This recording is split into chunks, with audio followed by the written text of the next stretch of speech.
there are 25,000 men and women who are employed in the meatpacking industry, about 103 or 4 total companies statewide. A lot of them are very small, some of them are quite large. And what Sheila's talking about is that over the last, I'll pick 20 years, those jobs have gone from largely jobs that were middle-class jobs to entry-level jobs. And increasingly, a big fraction, that's Father Damien later on from Guadalupe Church to talk about that, a large fraction are men and women who see $7 or $8 or $9 an hour as a good opportunity, and they're coming to the United States from Mexico. And there's a great deal of suspicion that surrounds this whole issue as a consequence. And so we have in the cattle industry a very big issue with Canada, and desire for a remedy of some kind when suspicion exists that, in this particular case, that cattle are being dumped in the United States under cost. It happens in steel, it happens in other industries as well. And the question is, are there reasonable remedies that don't lead us into a trade war? And is there, Bob, maybe later to respond to the concern about this issue in the livestock industry. I know that you've probably had some experience with that as Labor Secretary. And so I just ask, Ted, I don't want you to necessarily get off and talk to us about cattle, but I know that you've got a great deal of experience in general with international trade. Well, let me first correct your introduction when you referred to the experts on this panel. Unlike Larry and Bob and the others, I'm not an economist. I have no expertise in finance, monetary policy, or all the rest. This is being filmed, and you still want to bill your clients. But I'm from Nebraska, and that gives me an edge over all of them. Let me just say as simply as I can what I think we have to understand. And this is true when we talk about Canada, which is one of the largest markets for Nebraska exports in the whole world, or whether we're talking about Mexico, which is another one of our major export markets, or that. We can't have it both ways. We can't continue to lead the world politically if we try to retreat from the world economically. We can't continue to sell our cattle and our grain to Asia if we don't continue to buy its textiles and automobiles. We cannot continue to keep making our inhabitants, for the most part, richer and richer while most of the world is getting poorer and poorer. We cannot preach the virtues of free trade while telling our citizens they cannot buy foreign toys if they happen to be cheaper, or telling other countries that they cannot sell to those countries whom we disapprove of politically. In Nebraska and in the country as a whole, we grow far more food than we can eat. And we watch far more television sets than we can make. It's one world. We can send a bushel of wheat from Sydney, Nebraska to Seoul, Korea far more easily today than we could send it to Birmingham, Alabama a generation ago. A Nebraska farmer can be far more threatened by a bank failure in Tokyo today than he was by a bank failure in Toledo, Ohio during the Great Depression. The price of Nebraska corn falls when the export of American corn falls, when the purchasing power of Thais and Malaysians and Indonesians falls. I am an example of this one small world that we live in. I make my living basically helping facilitate deals in many parts of the world. I have learned from long experience that a deal, a contract, will endure only if both sides gain. And both sides do gain. And both sides gain if trade is expanding, provided it's expanding by the rules. So I think that yes, I think there are steps that we must take, and we can come to this later, about those who are left behind, because some are. And there are laws that must be enforced to make sure that everybody does play by the rules. But basically, protectionism, instead of protecting, simply prevents our workers from getting those higher paid jobs in exports prevents our consumers from getting lower cost and frequently higher quality goods that are made elsewhere, and for the York friends, Bob, in the Congress to not properly fund the IMF or to reject the rules of the World Trade Organization or to not pay our back dues in the United Nations is simply being unreal and retreating from the world we have to live in. Which friends were those? Well, one of the concerns that I also hear, and I'm going to ask Jill Duggan. Jill, I don't want to answer the question for you, but one of the things that I do hear from Nebraskans as well is that they work all their life, they've got a pension, they've got their nest egg, and one of the things they say is, will trade, capital flows, disruptions in international markets have an impact upon my security and retirement, my planning for those years when I'm not going to be working anymore. You know, I want to follow up a little bit on Ted's comment on everybody here being an expert. The reason I am here is because they were looking for somebody who was the average American. And I just want you to notice that they picked a Kansan. In addition to that, I think it's because Senator Bob Kerrey wanted to see what a Jayhawk would look like dressed up as a Cornhusker. I am a stockbroker in Wichita, Kansas, and I will answer the senator's question. But before I was asked to sit on this panel, the question I was asked was, you know, how do you think the Asian crisis affects average Americans? So I actually took some time this week and called a number of my clients who are small business owners or operators. I look at all you young faces out here. If you are going to stay in Nebraska or in the Midwest, you are more than likely going to be in small business, not employed by large corporations. So to me, when the Asian crisis and the international issues hit small businesses in Kansas and Nebraska, we have something that affects the grassroots. Their answers were interesting. Of course, in Kansas, we are very concerned when Boeing lays off 3,000 people because Boeing is our largest private employer. But I can see that the Asian crisis and the international crisis is beginning to reach small businesses. Like Nebraska, anything involved with commodities has been hurt very hard in Kansas. In rural Kansas, we are probably at a deep recession / almost depression point in the oil industry because we are small producers. It's very expensive to produce oil. We have oil companies closing. We have the supply stores that supply those oil companies closing. Those people are probably getting other jobs, but I assure you they are not being paid what they were paid in the oil patch. They are going to service sector jobs. The second piece is manufacturing, and there is a piece we have to recognize. Sheila, when you talk about international business, there is a piece of the manufacturing sector in Kansas who is benefiting by the Asian crisis. I have a client that makes dog collars. They import the steel buckle that goes on those dog collars.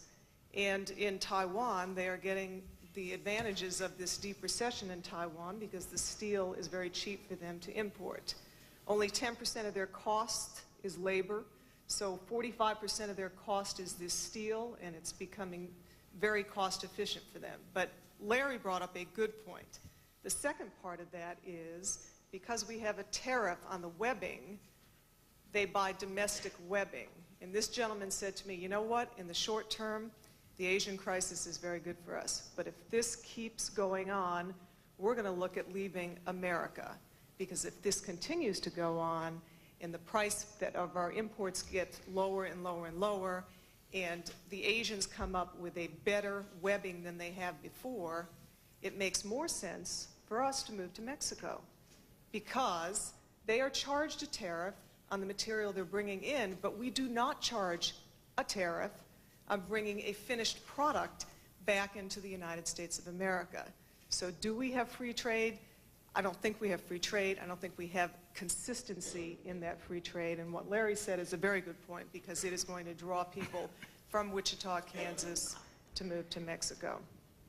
So with that, in my Cornhusker outfit, I will open it up to the rest of the audience here. Well, I appreciate that. Thank you, Jill. I'm going to ask one question, and then anybody that wants to ask a question, feel free to do so. But also urge panelists if they want to jump in. I know that Bob Reich at lunch actually talked about something that almost logically follows what Jill says, which is, in addition to the concern that we would have with the decline in the Asian economy in Nebraska, as you say, we're noticing a decline in exports and decline in prices as a consequence of slowing of demand. There's also the potential loss of jobs if it continues, with people saying, I'm going to move as a result of saying low-wage opportunities or low-cost opportunities. So it becomes potentially a double-bill threat for us to respond to. Lori Misek is sitting right down there. One of our things that we know in Nebraska very well is that perhaps our most important resource are farm wives. And Lori is a farm wife. She and I met, actually, the last conversation was on an issue having to do with the shortage of grain cars, which illustrates what Ted was talking about, why it's become lower cost for us to ship to Taiwan than it is necessarily to Alabama. Lori, do you have a view on trade? Do you support it? Do you think it works? Do you have problems with it? My personal opinion, I definitely agree with Larry's idea. We do not have free trade amongst international trade. My business, I merchandise grain also, and from what I have seen in the last year, I think it's very important that we find an answer to the ability to trade with the Asian companies or Asian countries. We've seen a devaluation of their money, and we can't export anything to them, and I think we're going to see that back up everywhere. From a farm wife, we farm and we're in agriculture. Basically, we like the style of life.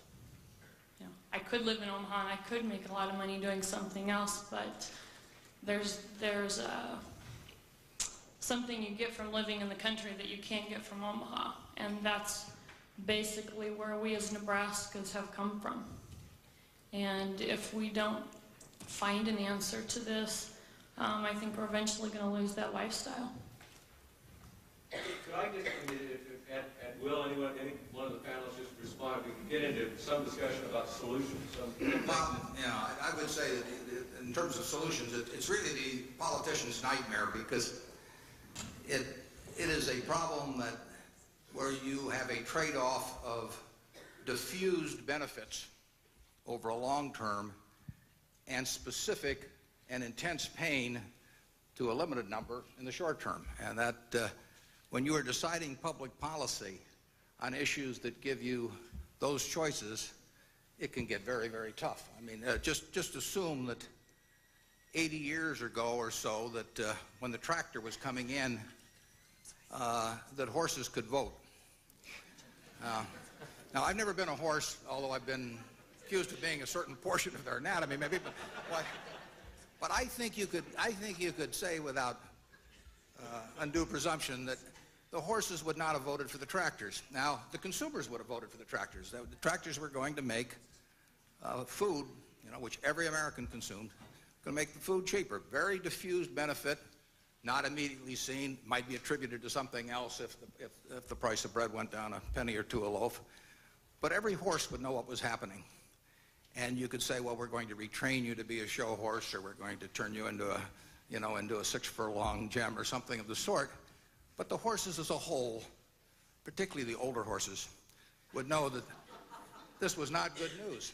And what you face, and you really do face it as a policymaker, you face unquestioned, specific, intense pain on the part of people that find their jobs displaced, and you have a very diffused, very substantial benefit that no particular constituent is going to give you credit for.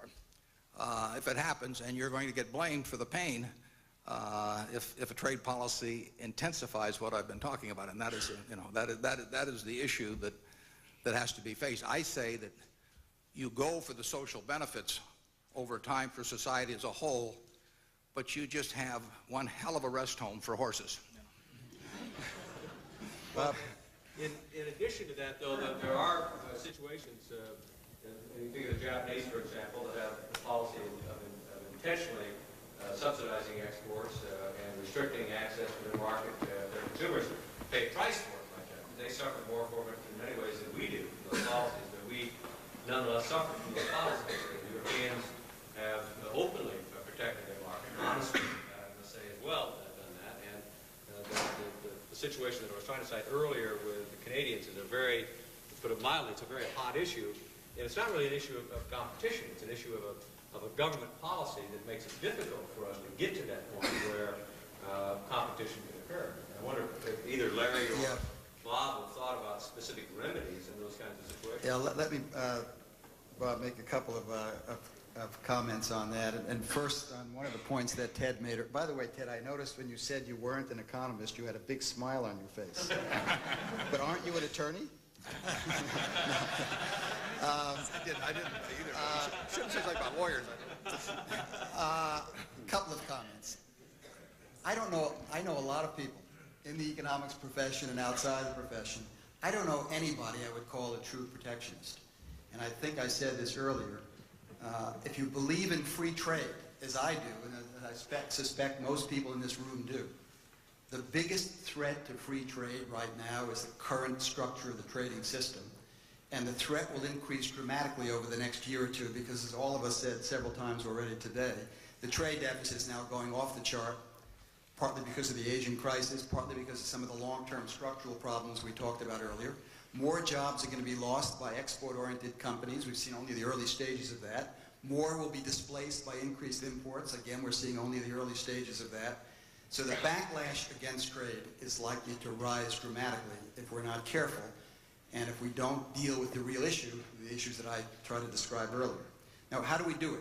And by the way, again, on Ted's point, look, we're not perfect, but our markets clearly are far more open and have always been in almost every other country around the world, particularly those that we engage in with high levels of trade currently. So while we should keep our markets open, we're saints compared to everyone else, even though we're not perfect. What do we do about it? Short term, clearly, the objective has to be global economic growth. I think Bob Reich mentioned this at lunch. I strongly agree. Interest rates are too high everywhere. The world is awash in global overcapacity in a whole slew of manufacturing and agricultural industries. The IMF, in my judgment, inappropriately has pushed austerity measures on Asia when they ought to be pushing more growth-oriented measures. Interest rates, as I say, have to be brought down. Clearly, to prevent the trade imbalances from intensifying and global overcapacity from causing bigger problems in commodity-producing industries and others, we need growth. That ought to be the objective here and everywhere else. But longer term, it's a matter of dealing with some of the structural trade issues that I mentioned earlier. I talked about market access. It's very difficult to do. The only leverage we have is really access to our own markets. And I know how difficult that is to use and how careful we need to be in using it. But one way or another, we have to find a way toward forcing foreign markets open. I strongly believe instead of austerity, for example, the IMF ought to be insisting on long-term structural reforms, including market opening, as a condition for some of the financial assistance packages they're providing mostly in Asia now, instead of the short-term austerity. Perhaps also insisting that some of the uneconomic excess capacity be eliminated. I strongly believe we have to keep our anti-dumping laws. They're far from perfect. They are abused many times. Sometimes they're used as purely a protectionist device. But in a world of overcapacity breeds dumping. And it's already showing some signs of doing so in some industries. So all of the trade laws we have available to us, coupled with whatever policies we have that use our leverage to force markets open around the world, in my judgment, has to be the underpinnings of our future trade policy in this country. Bob, do you have solutions? Yes. Oh, you want to know what? What's the market And now the market on January 14th will lose 20% of its value.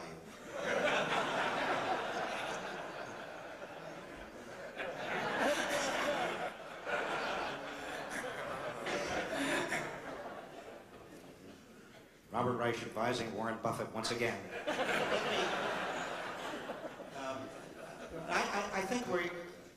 I think what we're hearing, and I certainly endorse this, and I had my chance at lunch to go into some detail, but the short-term, first-order priority is to get the global economy moving again.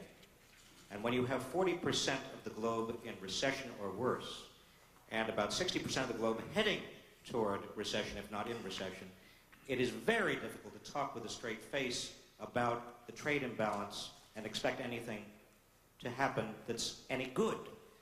We've got to use fiscal and monetary policy in this country and in other countries to push our economies, our global economies, forward, get out of the reverse gear that so many economies are now in. And that includes International Monetary Fund policies which have been skewed toward austerity, toward simply keeping money in countries at the cost of enormous contraction and recession. In the interim period, I think we do have to do something about hot money moving around the globe that is inhibiting trade, not encouraging trade. I do agree with Larry and other sentiments that have been expressed, number 3, in terms of making sure to the extent possible, but it's difficult that other countries are playing by the same trade rules and opening themselves up to our exports. We have tried. The Clinton administration has tried a number of times with Japan, threatening under Section 301, under many different informal and formal legal auspices to get other countries to open their markets. It's a very long slog. It doesn't happen easily. We have to keep pushing. There's no magic bullet there. And finally, number 4, and I think this is very important, and Warren started the discussion here, we've got to make sure that there are adjustment mechanisms for people who are, whether they are old horses or young Turks, I don't care who they are, they're going to be people who are burdened by trade, who are going to get worse jobs. Even if they do get new jobs, those jobs, because they don't have the education, they don't have the training, they don't have the transportation, they don't have the wherewithal, they're not going to be getting good jobs when they lose the old ones. And we've got to make sure that they are taken care of. It may mean, ultimately, some sort of retraining, education. It doesn't mean, by the way, we should not treat people who lose their jobs because of trade differently from people who lose their jobs because of anything else. It is wrong to have a separate trade adjustment assistance mechanism because it's almost impossible with all the noise in the economy to figure out why somebody loses a job. Whether it's technology, whether it's trade, whether it's corporate restructuring, it doesn't matter. We need a fast and easy and relatively painless, there's always going to be pain, but far less painful system by which people can move from one job to the next job. I'm going to ask you a question. Russ Bridges sitting down here, and he's a microphone, but he's an entrepreneur and current head of an organization. I'll read the card. So many words to memorize. Society of Exploration Geophysicists Worldwide, some such thing. 14,000 people who, for some reason or another, became a geophysicist. I presume that you have views on what's been said up here. Do you think trade works for us? And do you think Congress needs to do anything differently to make trade work better than it is currently? Well, I certainly think that $10 a barrel of oil works great for the average American, but it doesn't work very well for the average oil service industry worker. There are a lot of those people that are being put out of jobs, but at the same time, it is a great benefit to the economy and to the environment as a whole. 88 cents a barrel for unleaded here. Yeah, that's Not a barrel. Yeah. yeah. There's a difference, Bob. However, I have a real problem with this fabulous rest home for old horses because someone has to pay the bill for that. And when you look at governing is about making tough choices and allocation of resources. There are a lot of people that are going to be out of work and put out of work by the effect of trade, including not just the oil service, but that 30-year-old worker who only knows how to run a loom, or 30 years of running a loom. Perhaps he's 55 or she's 55. So the real question that I've got is, I don't think we can solve these problems by imposing solutions from Washington. And I know you agree with that, but we have to find a way to empower these people to make their own decisions about their career choices and where they're going. So how do we effectively empower them without just putting them in a fabulous rest home for the next 15 or 30 years? Obviously, we need to put them back to work. Well, that's a good point to end this panel and move on to, I think in the third panel, perhaps we'll have a chance to talk about some of the potential solutions. I do think that there are significant problems with nations that have made a decision. And as I said, I think that Japan's decision to force their consumers to pay high prices for things that we manufacture here hurts Japan as much as it does us. Nonetheless, when they combine that with a policy to try to increase the amount of exports that they send to the United States, it produces, I think, understandable citizen concern, which is what Larry is talking about. There's no question today in America that there's a rising number of people who say that our laws need to be different. And that's quite different than saying we want a Washington-based bureaucracy to be managing every single detail of the international economy. So I would ask the panel at this point that this panel can leave with our gratitude, not to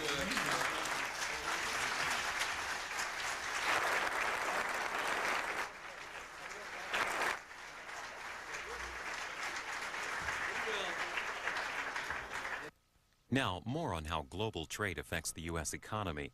You'll hear from Warren Buffett, Chairman and CEO of Berkshire Hathaway, David Smith, Public Policy Director for the AFL-CIO, the New Republic Senior Editor Greg Easterbrook, and a Columbia University economics professor. This segment of the day-long event is about an hour. Warren has agreed to stay. He's probably wondering what he's going to contribute to the second panel. I have an idea, even if he doesn't. The second panelist is Jagdish Bhagwati, who's here.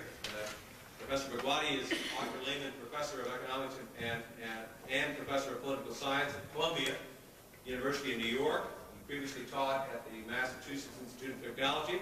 He's an internationally renowned economist whose work has appeared in dozens of books, articles, and essays. Greg Easterbrook, over here, is a senior editor at New Republic magazine. His most recent book is Beside Still Waters, which has been a widely praised book that explores the relationship between faith and science. He is here today as well because in 1995 he published a book that I consider to be a landmark book on the environment called A Moment on the Earth. David Smith, on your left, my right, is the director of the Public Policy Department at the national headquarters of the AFL-CIO, a significant contributor to the national policy debate, informing us on what he believes needs to be done. David is also a senior fellow at the 20th Century Fund. He's a former professor at the University of Massachusetts. Do I have this right? Right? And the New School of Social Research, and a former official of the City of New York, and an aide in the United States Senate. Professor Bhagwati, let's start with you. You've heard what John Kavanaugh said, and I saw you sort of nodding there as he was going forward. I presume that's because you thought he was saying something that was important. Let me just ask you, do you think that we have a moral responsibility? And if the answer is yes, how do we meet that moral responsibility? Is it aid or is it trade that's going to produce the best benefit? Well, let me first thank you for inviting me here. A couple of journalists called me up and one of them asked me if I was a Kerry groupie. I said I wasn't one, but was aspiring to be one. And another one asked me if I was active in backpack, and I said the only backpack I knew was my daughter's. So that I hope was convincing. But the question you ask is interesting. Of course, I do believe in aid, and I think aid is terribly important, provided it's well focused to getting the recipient countries out of the troubles which they have. So in that sense, I do think we do need to remain involved in Russia. That's not my field. But trade is, in the end, the most important thing, because in the end, doleouts are not really a way in which you confer dignity and sustain growth on people. You want them to be able to participate in an integrated world economy and to be able to earn a living and to prosper. And I do believe that trade is a moral cause. The trade does lead to a great deal of prosperity around the world. If you see, if you take all the poor countries in the post-war period, the ones which were inward-looking didn't want to integrate into the world economy, didn't want foreign investment, didn't want trade, thought that integration of the world economy would mean disintegration of your own national economy. All those countries wound up really reasonably poor or unreasonably poor and did not manage to eliminate poverty. And I include the country I come from originally, India.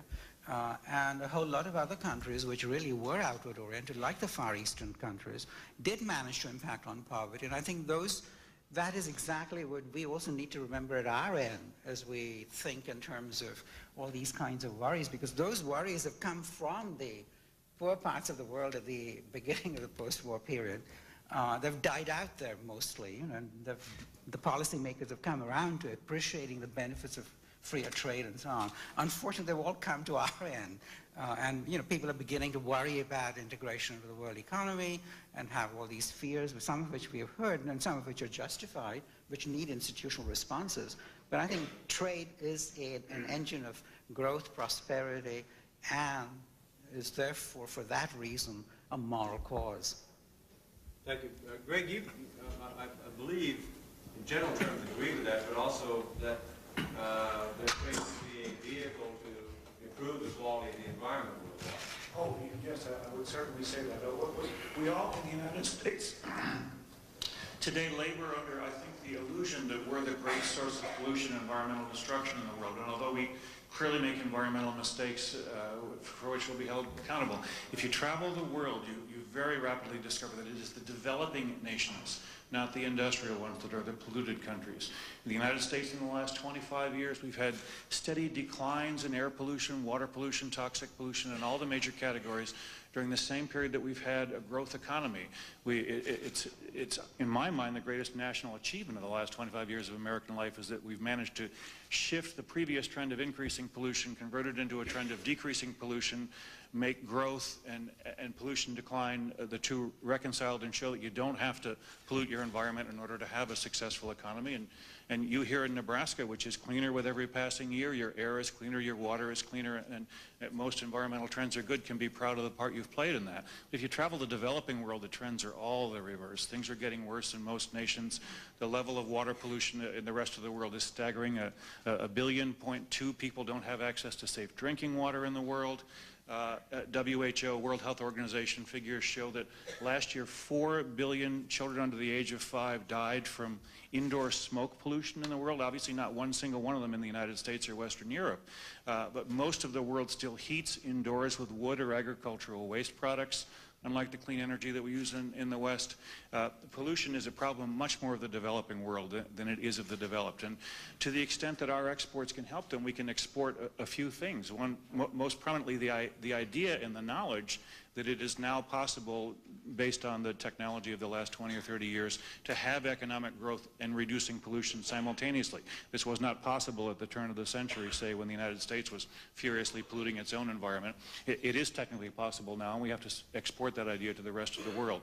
By trading with the rest of the world, we can increase the national income of the rest of the world. And economic studies are pretty clear on the fact that after a certain level, and most economists put it around $5,000 U.S. Per capita gross domestic product, pollution begins to decline and economic success continues. Nations need the material prosperity with which to buy the pollution control devices that we have in the West. And finally, they just need access to the technology that we've developed. Trade helps all these things.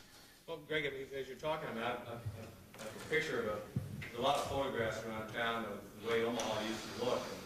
And, the picture that I saw downtown not long ago that was taken, I think, in 1903 or 1904, which is 94 or 5 years ago, just a couple years after I was born.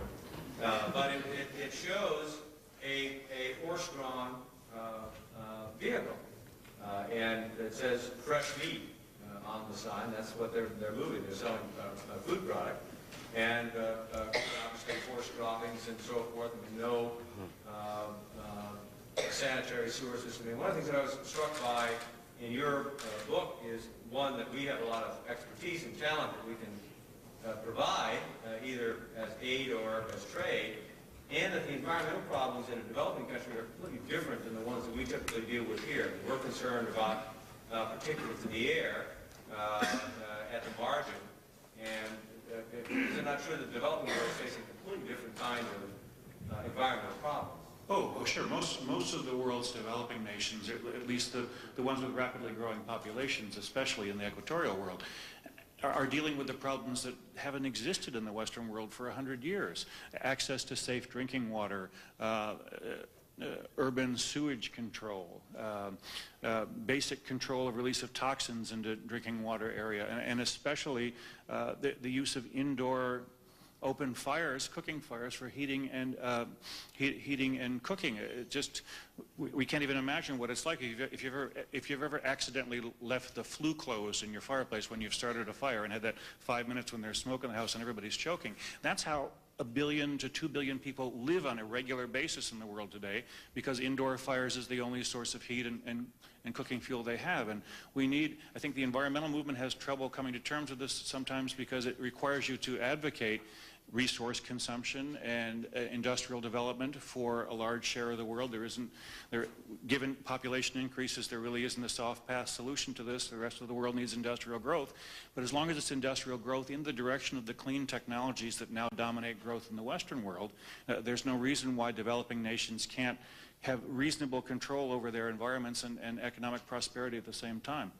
I'm going to ask David to speak next, but I'm going to stress one more thing, because also in your book you described a very interesting, for me at least, example of a situation that clearly provides win-win-win opportunities, as much as I hate to use that phrase. That is to say, jobs in the United States, jobs in a country that needs to solve a problem, as well as an environmental benefit, and that was the relative efficient rates between coal-fired power plants in China and coal-fired power plants in the United States. It was 6 times more efficient in the United States than in China, and they are producing a tremendous amount of greenhouse gases. And I wonder if you can provide that example for us. Oh yes, if you're concerned about the greenhouse effect, and you should be, the scientific case for it is continuing to get stronger.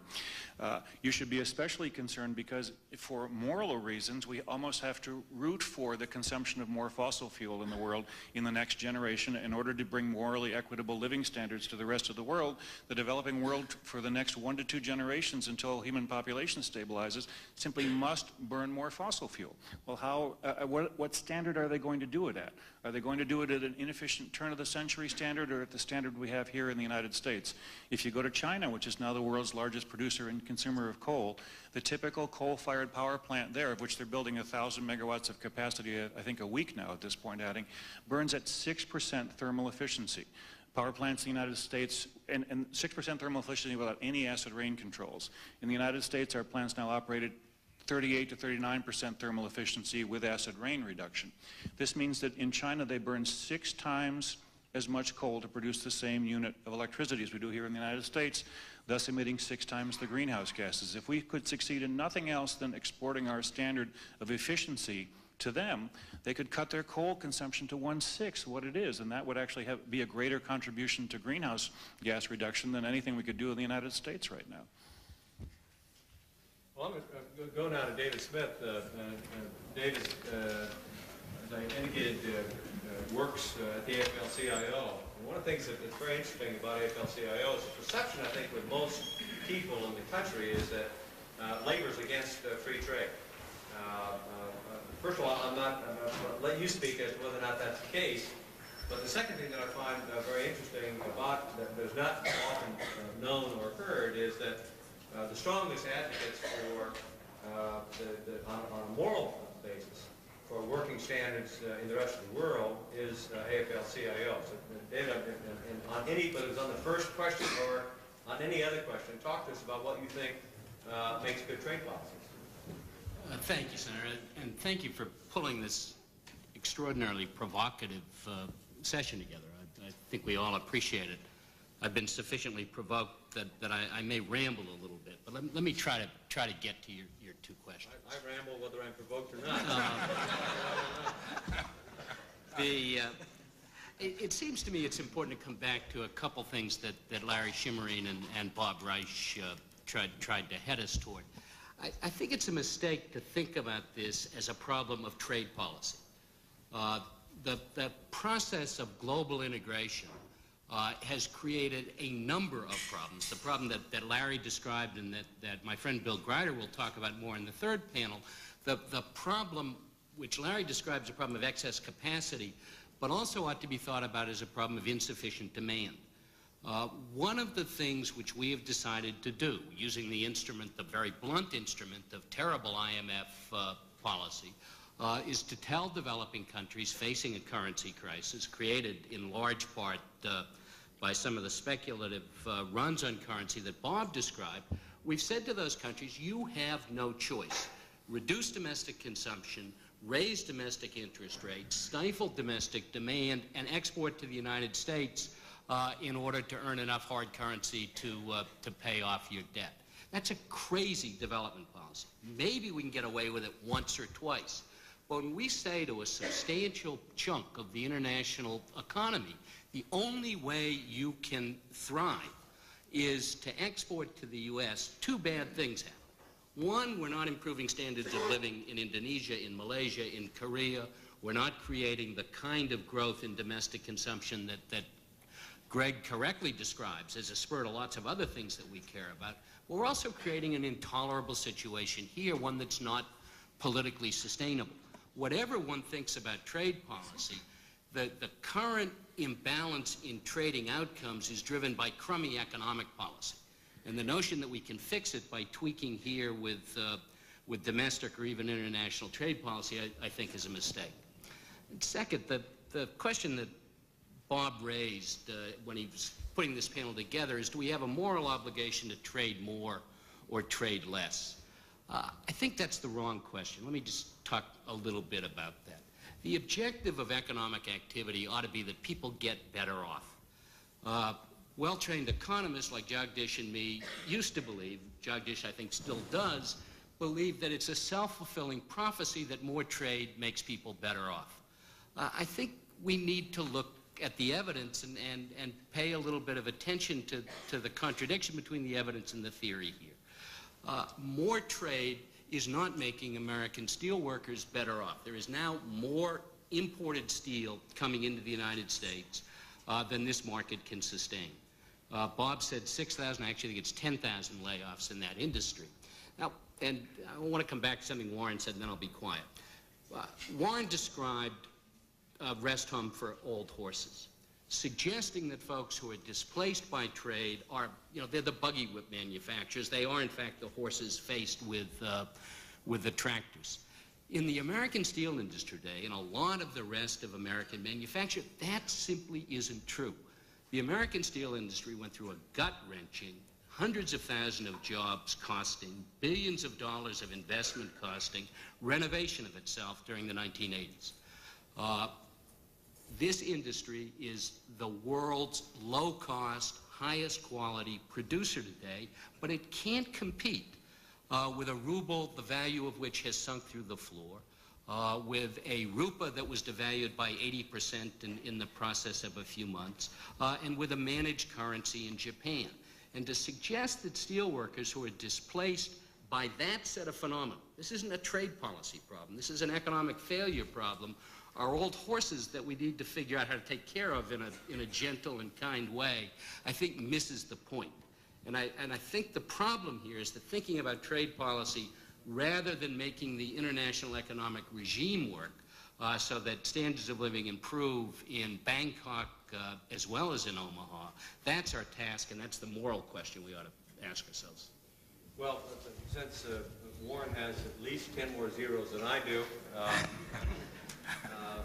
I'll give him an opportunity to both respond. But we're going to get into questions next, and we have students throughout the audience, and let me point out that you're going to have some awfully good questions, and if you do, I would be pleased to call upon you as soon as Warren gets done. I would point out that Warren was gracious enough to participate in the conference that we had on the issue of the connection between savings and wealth, and it was all juniors and seniors in high school. And the first question he was asked was, Mr. Buffett, with all due respect, aren't most wealthy people jerks? And, I planted the question. Putting a qualifier on there, that's basically what Bob Reich said again at lunch. You have to be careful about averages. He said that if you average Shaquille O'Neal and his height, you have 6.2 feet of height. Having said that, though, the United States of America is an enormously wealthy country, the wealthiest country on earth, relative to other countries and relative to where we used to be. And Warren's answer, I thought, was quite relevant both for individuals and for the nation. His answer was, his experience was that wealth just allows you to be a little more what you already were. So if you were a jerk to begin with, as a consequence of acquiring wealth, could be a really big jerk. I don't think Warren is a really big jerk. One of the reasons that But I could be. Maybe. Yeah, right. He hasn't asked for a show of I do hands. think, I don't know exactly where we come out in this question of moral obligation, but I do think that one of the things that's very encouraging and causes me to be optimistic about our being able to figure it out is the United States of America, underlying the economics, is full of people with very good values and want to do the right thing and do care about what's going on in the rest of the world. So that little preface, Warren, I'll give you a chance if you choose to respond to that, Dave, or me, you get. I know, I agree with him totally on the steel industry. Actually, that plant I referred to in Norfolk's run by Nucor, and Nucor is probably as efficient steel producer as you will find in the world. But if you change the value of the yen enough for a number of other currencies, it can, even though you're turning out more steel per man hour than your competitor someplace else, if your currency rises or the other falls, depending on how you look at it, to a sufficient point, even the mill with the most output per hour can fall victim to the guy that has the cheap currency, and there's no question about that. So I didn't mean my horse example to extend quite as far. And incidentally, Bob's exactly right. I've always said on that Lifestyles of the Rich and Famous, instead of showing all these houses and the boats and all that sort of thing, what the rich can really do that you can't do is when they hate somebody, they can cause lots of trouble. I mean, if you don't like your brother-in-law, you don't send him a card at Christmas or something of the sort. But they sue. They get up early in the morning and they can have retinues of lawyers, and you can go on hating for dozens of years with it. And you people can't touch it. So, so there are huge advantages to being rich. I'd like to address the moral aspect that Bob was referring to, because I think it's important. And I ask you just to join me in this framework, which Bob's heard before, to think about the issue a bit. And let's just have a little flight of fancy here and assume that it's 24 hours before Bob was born, and a genie appeared, and he looked at this little embryo and he said, you look very promising. He said, matter of fact, you might grow up to be president of the United States, who knows? But he said, I have decided to give you a signal honor. He said, you're going to be born in 24 hours, and you're going to get to establish the political, the social, the economic rules of this world into which you're going to emerge. You've got 24 hours to think about it. Any rules you establish are going to be the rules for you, your children, your grandchildren for 100 years to come. You can't change them, you have to get out. And you get to think about it and let me know in 24 hours. And of course, Bob, being a little suspicious, would say, what's the catch? And the genie would say, well, there is a catch. You don't know whether you're going to be born black or white. You don't know whether you're going to be born male or female.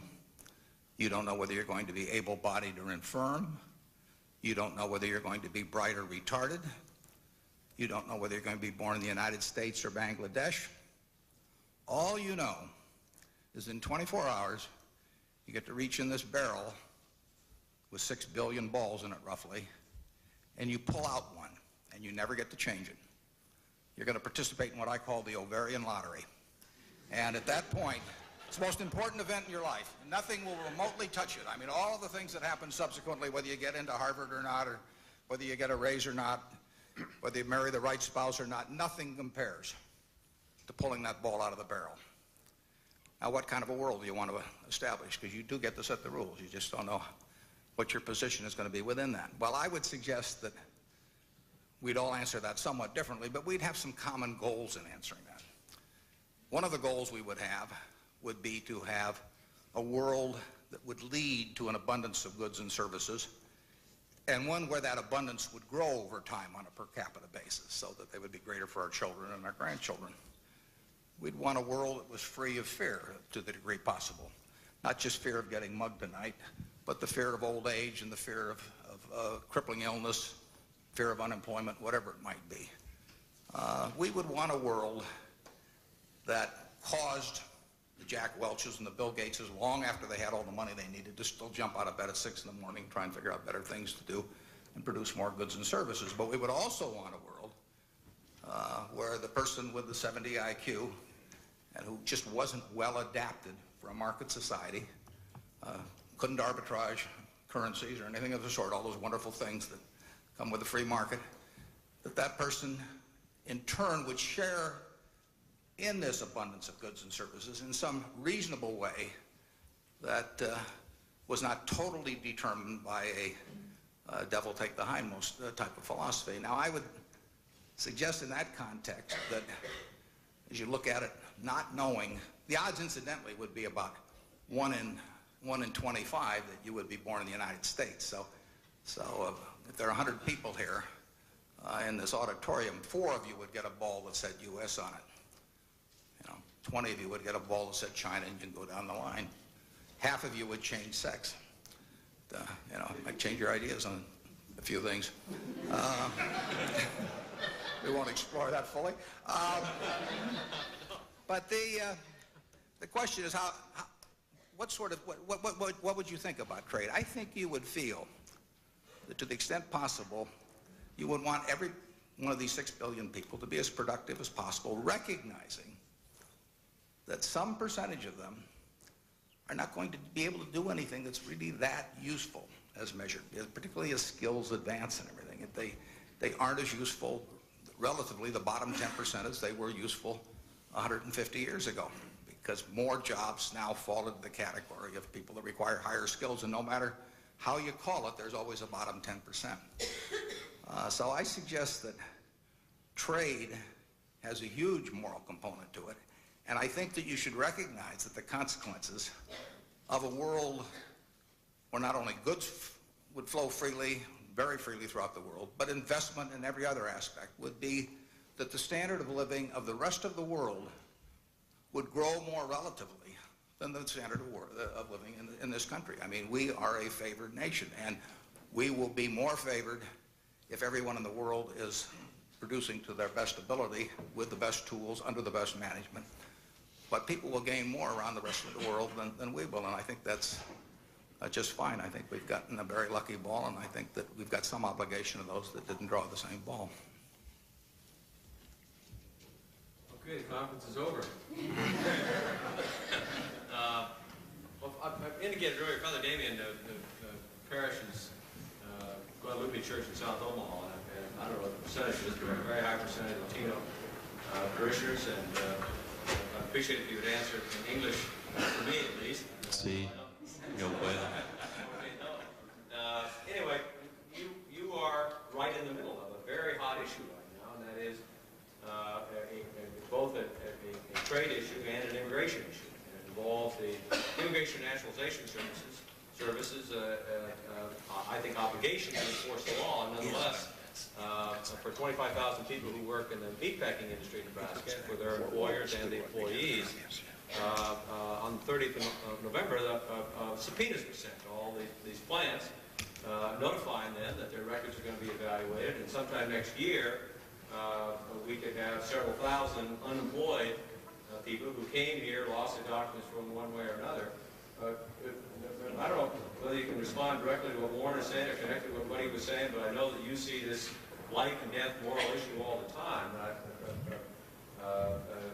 I know you're very much aware that trade and immigration are issues that are connected hand in glove. Could you talk to the audience a little bit about the moral dimension of trade? Sure. And I think underlying all the discussion we have today is this moral dimension, and so I think this is a very important topic because the human values underlie the economic values. And so I see the folks who are coming here from Mexico mostly in search of jobs. As we talked about earlier, the folks that I minister to would prefer to stay in Mexico. If you could live in the mountains of Mexico or on the beaches and you had a choice to come to Omaha, I think that most of them would choose to live there. And most of them would, they want to go home.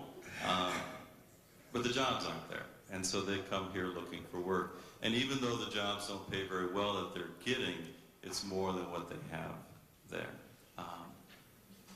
But there are all kinds of human consequences to that. And the struggles that we face in South Omaha with low pay and the effects of that on the family, they're also sending a lot of money home to Mexico to support that country. I think it's one of the most interesting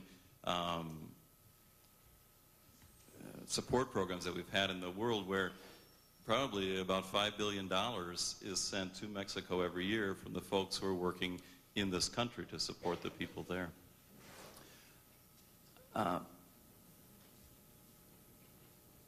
There's social consequences to low pay. And so we struggle with some of those things in South Omaha.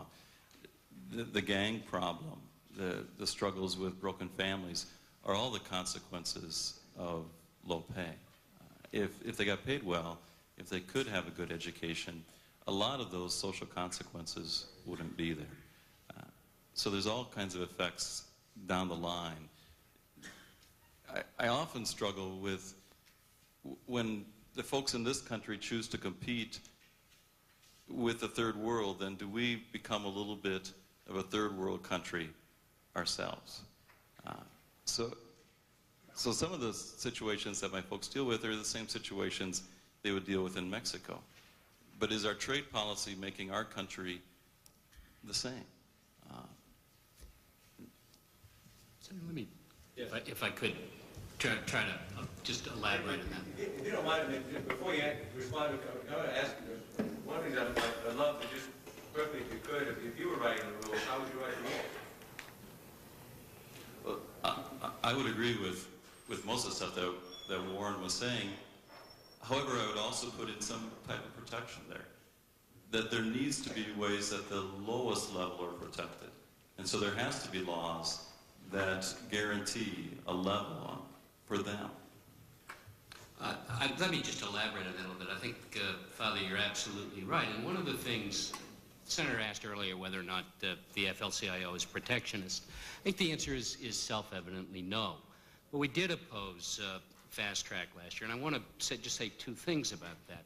We opposed it and argued that unless trade policy embodies our values, embodies precisely what Warren talked about, and said countries have to respect the rights of men and women to collectively organize, to bargain. Countries have to enforce basic labor law. Countries have to respect their own law and enforce it, and Mexico systematically does not.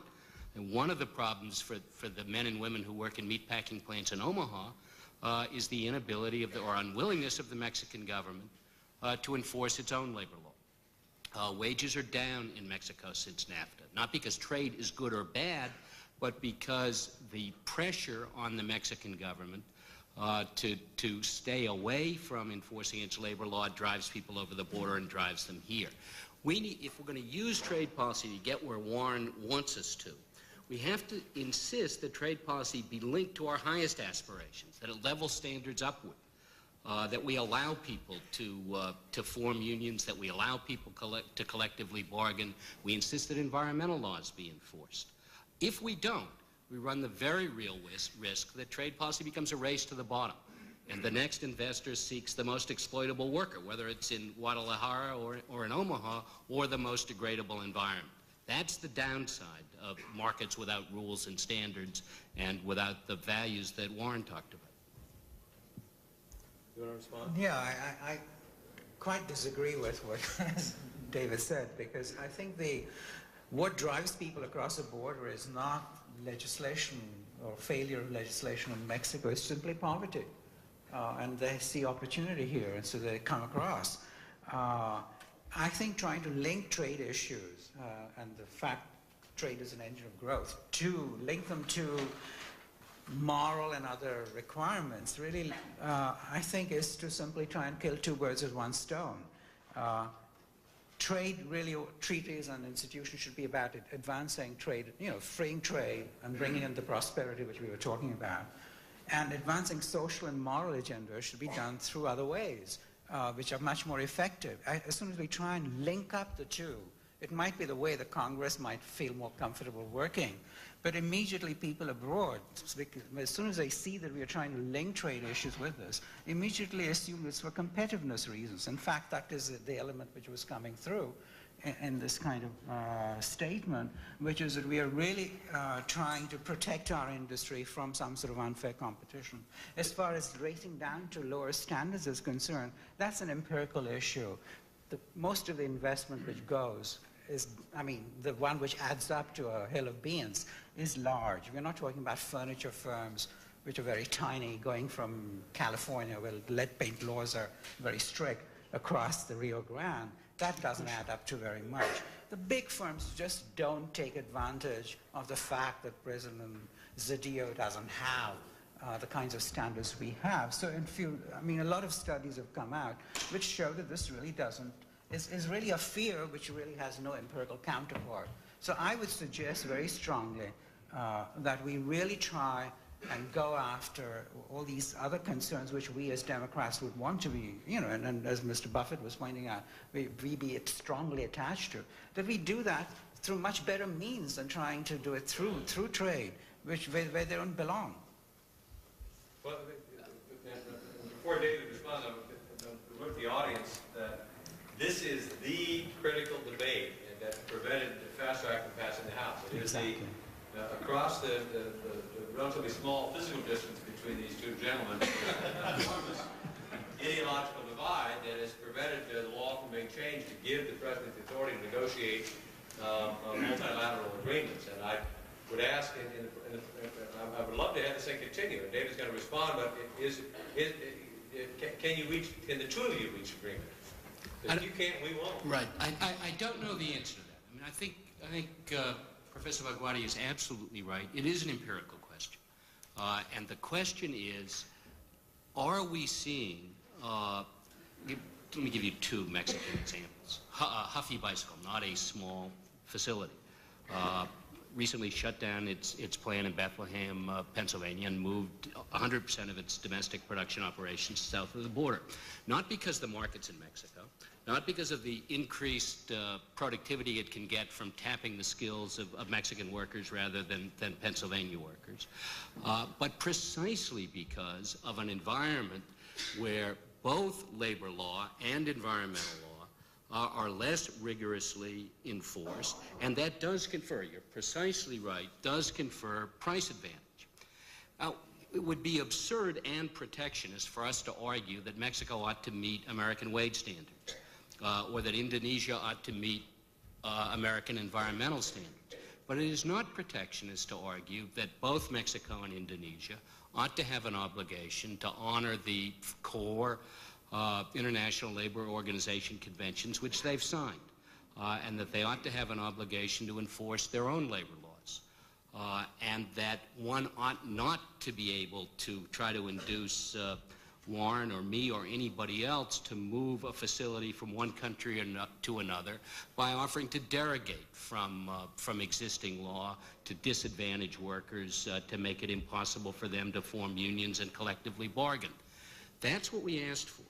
I think the Senator is absolutely right. It is on this issue that fast track authority fell, and would fall again, I believe, if the president presented it to the first session of the next Congress. By an even greater margin. By an even greater margin.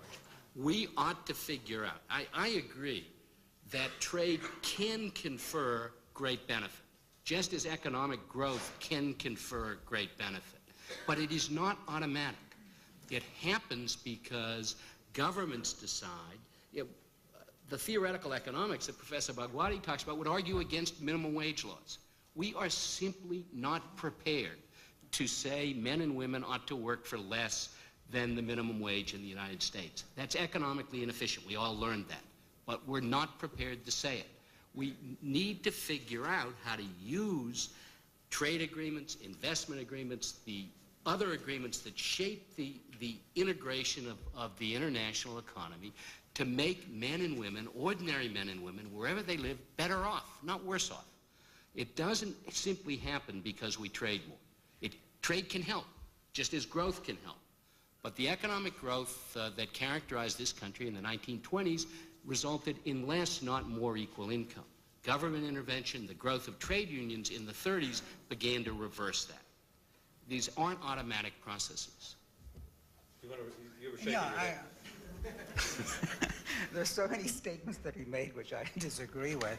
I tried. But I don't know which one to pick in the short time. No, I do think essentially that when there's so many differences among nation states, even when we share the same aspirations like raising the living standards of the poor or improving the environment. Let me just take the environment since Greg raised a lot of those.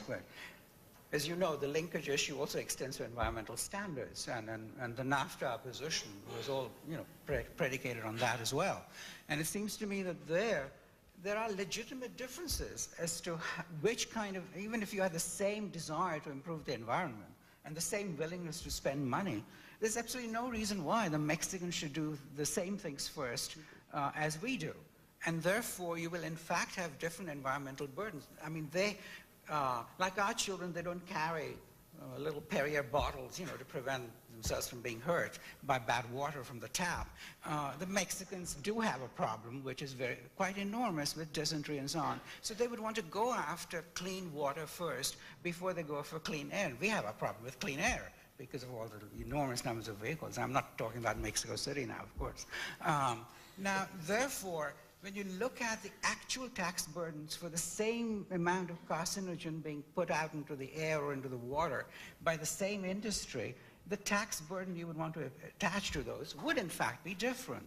So the countries have legitimate reasons for diversity.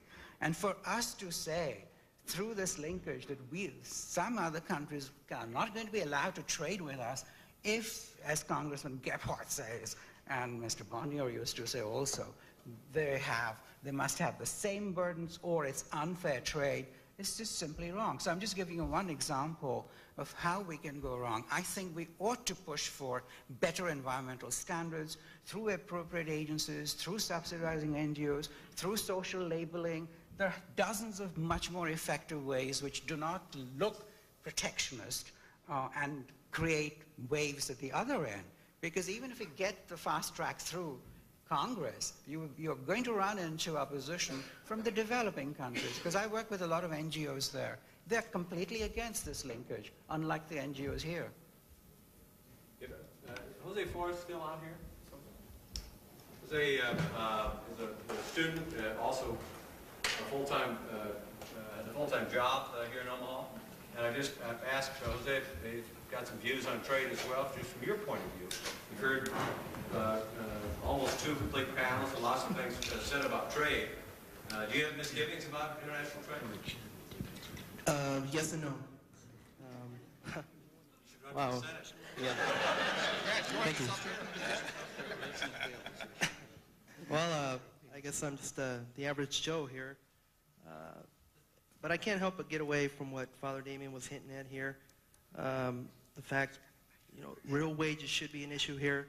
We have many Latino families in South Omaha that, because of this real wage issue, have families working multi-jobs, have different members of the family working at an earlier age. Me in particular, we have 6 members in our family, and 5 of us working. Having this kind of time away from the family gives the opportunity for other members of the family to get involved with such things as drugs and gangs. If we allow this to happen, then we have these circumstances, shootings every day. We have young children growing up in the barrios and all that. Real wages is, I think, the bottom line here as far as the community goes. Trade here, of course, trade is good. Who's going to argue that it's not good? But I think, which was pointed out earlier, is very important. These discrepancies that are emphasized as far as sweatshops across the nation, across the globe, these kind of circumstances, are unfortunate, and they sort of mar any advances by international trade. I think things like that should be emphasized and corrected. Thank you. Thank you. Bill O'Reilly, you're CEO of a relatively high technology company. You're on the board of other companies as well. I presume that you've got an opinion about trade and what you think about it can do and ought to do, and what you think the trade law should say. Well, I do have some opinions. Trade doesn't necessarily affect my business that much, but I think what I'm struck by as I listen to what I've heard today from all the members of the panel, I think it's been very helpful and very informative. But my concern is that as this earth we live on gets smaller every day, and the amount of influence that America has on where we go, and trade is an important part of it, probably the single biggest influence in this picture for America is government. And my concern is that our government is becoming less responsive, less able to respond through partisan politics. And I'm not trying to make this political, but I think there's a genuine concern on my part that we live in an ever more complicated world, and all of these problems we've been talking about, they need answers. They're real problems. And yet one of the primary functions of government is to deal with these problems. And on a smaller earth, America needs to deal with world problems. And yet we've got a ineffective, in some ways an inept Congress and government, an executive branch that's shackled. And I'm very concerned about, on a long-term basis, whether or not the government recognizes this and what we can do about the very real problem of their ability to deal with these issues in an effective manner. Well, I'm tempted to see if we can just, as a case study, resolve the very conflict that we got here on the stage, because oftentimes the shackles are put in place as a result of this. We are unable to resolve real conflict. And I'm sure most of you saw the picketers who were the demonstrators who are out front. And abortion is an issue that is an irresolvable conflict, and it divides this country. Trade, unfortunately, has become as well.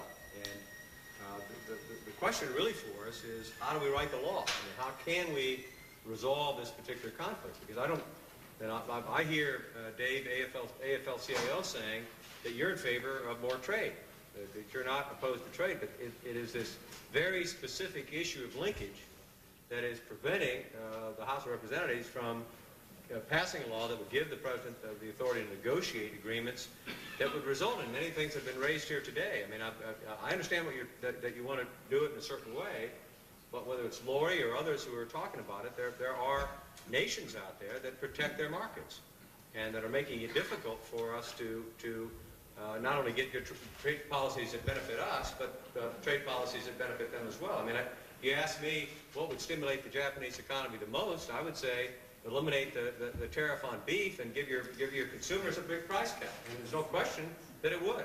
There's a tremendous amount of demand in Japan for products that we sell here in Nebraska. And both sides would win. But we have not been able, either there or with the Europeans, to get that done. And I'm perhaps now is not the right time to see if we can resolve this particular conflict, but it gets right to the question that, and the frustration that Bill is expressing is a frustration that I hear constantly, whether it's on this issue or others.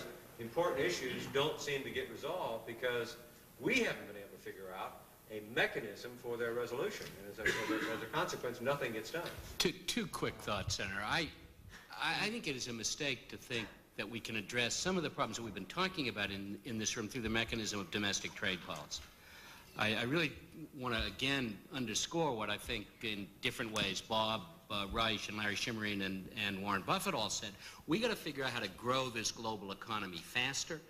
We need to figure out how to grow it more equitably, and we need to figure out how to grow it on a sustained basis. If we don't do that, then domestic trade policy will operate to create precisely the stalemate that Senator Kerry fears. And I don't think there's much doubt about that. The way we are currently going, we will make the mistake, first on trade policy, and then in all the ways Ted Sorensen talked about, of withdrawing. That would be the kind of horror that Mr. O'Reilly mentions. But if we don't figure out how to get this international economy growing in 3 dimensions, so that there is faster growth in the developing world, that this country is not alone among developed nations in picking up the slack as the market of last resort. And if we don't figure out how to get a handle on international financial markets and begin to do some of the regulatory work on a multilateral basis that we figure out how to do domestically, then trade policy will become by default the way we shut down the promising aspects of globalization. That would be a tragedy. Well, it may be that I suffered or created a tragedy here. I didn't give you, that I may have questioned some way of signaling. But anybody has a question they want to ask, all you have to do is raise a hand and we'll get a microphone to you. Is there anybody over here? There you go, or, yeah. Oh, you've got a pretty good voice.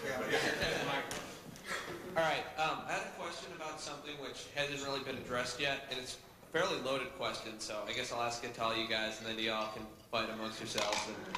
Or we all want to answer. The question is, I read somewhere that by the year 2050, the population in the world will have doubled. And so I was just wondering what you think, aside from all the obvious political changes which will occur over the next 50 years, what do you think this exponential growth in population will, in our country and especially abroad, will do to the issue of trade in America and in other countries? Right. There's a little bit of good news in population statistics in that the world rate of fertility has been declining for the last 25 years. But there's so many young people in the world who have yet to have their children. The demographers all project that the human population is going to grow to about 8 or 9 billion people sometime by the middle of the next century, and possibly then will stabilize. At 200 years from now, human population growth will not be an issue, and in fact governments may be struggling to find ways to encourage people to have children. For the generation in which you will live and the generation in which your children will live, human population growth may turn out to be the largest single issue in the world.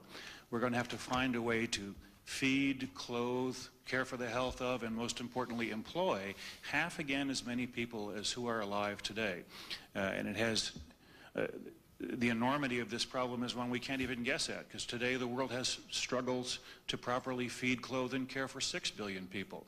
8 to 9 billion is likely to be the figure at which the human population stabilizes, may even be 10. It means a lot of things. It means that resource consumption is going to astronomically increase in the next 2 generations. Use of everything, fossil fuels, metals, manufacture of every item you can think of, the need to produce food. We're going to need to make at least 50% more food through the rest of over the next 2 generations. Environmental damage, if we don't do this carefully, will astronomically increase. There are a few things we can do today to reduce the magnitude of the problem. One of the things that's really short-sighted, unfortunately, about the United States Congress, although your senator is not to blame for this, is that we keep cutting funding for family planning programs abroad. It's hard to think of anything more cost-effective today than voluntary family planning, especially in the developing world, to help people hold down family size. It reduces poverty, it reduces the magnitude of the overall problem, so on. Congress should be funding it at a much higher level than it is today. But in the long run, even if there were an ideal, universally available voluntary world family planning system, human population would continue to grow, and I guarantee you it will crowd out all other issues combined during your lifetime. I'm going to give Amanda King, if she's still there. I'm here. Where are you? Right here. Yeah, Amanda, we'll give you the last word for this panel. Amanda works here. You can provide the details. You work here in Omaha? Right. Actually, I just got done. I'm working basically 2 part-time jobs just to make it at this time until I can get a job in my career field, which is politics, but we won't mention that. But yeah, I know. But right now I work at a small business where I have the luxury of working with people that support, you know, giving me the opportunity to have the day off today to come to conferences like this.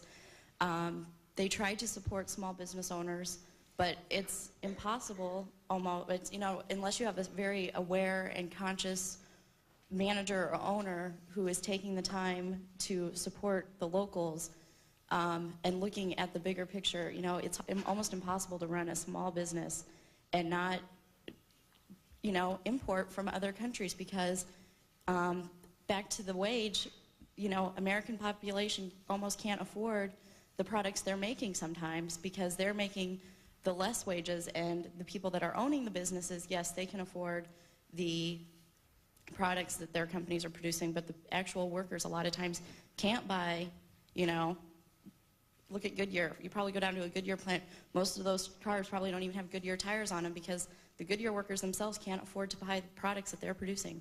And so I think not only that business owners need to be conscious, but they need to be given some kind of governmental, maybe not governmental support, but probably governmental support to encourage them, to give them some reason to do trade with the American businesses. And then also give them reasons to give their employees real wages and not just take all the profits for themselves. So I guess that's what I have to say. Thank you. This panel, I want to thank this panel for participating.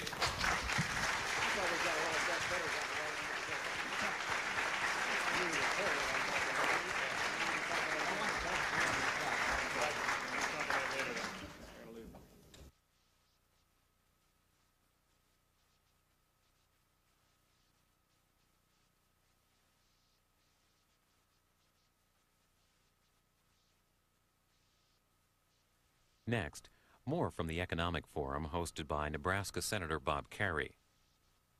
That's followed at 12:40 a.m. Eastern with an encore book notes program on Ralph Waldo Emerson. After that, at 1:45, Christopher Reeve discusses disability in the workplace. And at 3:40, we'll show you an interview with Minnesota Governor-elect Jesse Ventura. Join us tomorrow morning for Washington Journal, our daily look at the stories you're reading about in the nation's newspapers. Our guests will include Sean Naylor, a correspondent for the Army Times newspaper. Our program gets underway at 7 a.m. Eastern, 4 Pacific. This week, C-SPAN enters the new year with encores of 4 Millennium Evenings at the White House at 9 p.m. Eastern, 6 Pacific. Tuesday, Harvard historian Bernard Bailyn recommends core American ideas to be preserved into the next millennium. Wednesday, physicist Stephen Hawking considers imagination and change, science in the next millennium. On Thursday, New Year's Eve, a celebration with Poets Laureate Robert Pinsky, Rita Dove, and Robert Haas. Then Friday, New Year's Day, includes Grammy Award-winning artist Wynton Marsalis and musician Marion McPartland in a festival of the American art, jazz. The Millennium Evenings, Tuesday through New Year's Day, all at 9 p.m. Eastern, 6 Pacific. All here for the holidays, all on C-SPAN.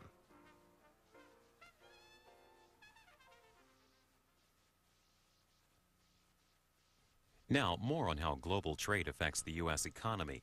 You'll hear from Warren Buffett, chairman and CEO of Berkshire Hathaway. Merrill Lynch Executive Vice President Jerry Kenny, Rolling Stone's national editor William Greider, and others. The final portion of this event lasts about an hour 15 minutes. This last panel, I think, has the capacity to generate a discussion all by itself, and I hope and I would encourage you to do so. You needn't wait after opening statements for me to call on you or stimulate. I know that we've had conversations before, and I'm hopeful that you'll be able to sustain most of this last panel on your own. First individual, Bill Greider, on the left, is the economics correspondent for Rolling Stone magazine. He's also the author of several best-selling books, including a recent book on the global economy called One World, Ready or Not. Not only one of the leading skeptics of our trade policy, but one of the most articulate as well. Frank Raines is the chairman and CEO designated of Fannie Mae. I told Frank that he's going to have to get together with Warren, because Warren said it was the worst mistake that he ever made, getting rid of his Fannie Mae stock. Fannie Mae is the nation's largest source of loan mortgage funds. I had the pleasure, a high pleasure of working with Frank. Frank was President Clinton's director of the Office of Management and Budget from 96 to 98, during a period when the Congress passed legislation that finally balanced the nation's budget, the first balanced budget in a generation. Jeff Bowe is president and co-founder of the Economic Policy Institute. He's written, researched, and published studies on issues ranging from the global economy to neighborhood community development. He's been an economist with the Departments of State, Commerce, and Labor, and in addition to this already impressive resume, I'm told he's a successful blueberry farmer. Unsuccessful. I stand corrected. He's an unsuccessful blueberry farmer. Jeff Sachs is the director of the Harvard Institute for International Development and the Center for International Development. He is an expert on the Russian economy. He is one of the world's best-known economists and has advised leaders ranging from Boris Yeltsin to Pope John Paul II. I'm very curious as to whether or not that had anything at all to do with trade. Jerry Kenny is filling in at the last minute. Fred Berkshman could not be here. He was traveling overseas and imported the flu, at least for him. He's sick. He's not able to make it here today. Jerry is Executive Vice President and a member of the Executive Committee of Merrill Lynch in New York City. And he is an expert in corporate strategy, as well as a very impressive expert in global research, economic function. I would just begin by asking Bill Greider, and as I said, my hope is that I do not introduce Warren. Warren has been gracious enough to stick around for the third panel. Someone up here, I'm sure, will find a good reason to insult him. I'll have to intervene. I would start with Bill Greider. Bill, is trade making the middle class bigger? Is it making it smaller? Is it helping? Is it hurting? The answer has already been given by Mr. Buffett. The answer is yes. The senator was too polite to describe me as the Chicken Little of the globalization debate, but that's the role I've played the last couple of years. My book, for which I traveled around the world and talked to lots of these people we are talking about today, workers and managers, argued that the global system, because of its internal contradictions, because of its systemic instabilities, was headed toward some kind of a cliff. And I'm going to up the ante on this conversation. I think we are right close to the edge of that cliff. The worst is yet to come in the deflationary spiral. It may still be able to avert the full catastrophe, but I think everybody, especially in this country, is much too complacent about what's at risk here. And I hope you all will jump on Senator Kerry and make him turn up the heat on his colleagues after the first of the year, because this is going to be upon us much more visibly. Farmers know it already, but it's going to cut much deeper and perhaps invoke the D word. The D word is a recession you can't get out of. With that sort of scary talk, I want to pick up on some of this has been a wonderful discussion. let me bring together some of what I'm here in oblique expressions. At the core of this debate is what I believe is a utopian concept, and that is the idea of self-regulating markets. And if you read some history, you discover that that idea has been tried before, and sooner or later it breaks down. Because it says, basically, governments get out of the way, societies get out of the way, the marketplace can make these decisions, these judgments, more wisely, more quickly, more precisely, and you have to literally yield your sovereignty as citizens and democracies and governments and societies to the marketplace. That idea has taken heavy, heavy blows in the last year and a half around the world. And that's why in this country and elsewhere in the world, there's the beginning of a real reaction to it, which will include some of the criticisms I make of the global system, but will also include some really ugly reactionary ideas. So just on the political level, if we don't respond to that, we are inviting some disastrous politics in the world. What we need now are some brave heretics, I'm looking at the senator, who will have the nerve and the presence to think outside those bromides of free trade and really the debate of free trade, which has gone on for 20 years, and say, what's happening? And as people have said before me, how can we get the system out of the ditch? Not just us, but the world. And then how can we think about reforming this system, not to shut it down, but to both moderate its pace so that it causes less upheaval and catastrophe, and also is more equitable. I happen to believe the latter is possible, but I don't think we have a lot of time to address it. Let me just talk about there are many flaws in the system which can be corrected if people will address them. But the core instability that I tried to describe has been mentioned, and it's overcapacity. Farmers understand overcapacity. You got more output than you have buyers, and so prices fall. And that's been a feature of the competition around the world really for 20 years, and it is accelerated in the 90s. Too many factories chasing too few consumers with the wherewithal to buy the goods. And that leads to lots of internal imperatives for companies, which it's not a moral choice for them. They do what they need to do to stay in the chase. We talked about Lucent Technologies. Lucent built a huge factory in China a year or two ago, which makes a fairly advanced telephone switch, I think the same one that's made in Richmond, Virginia.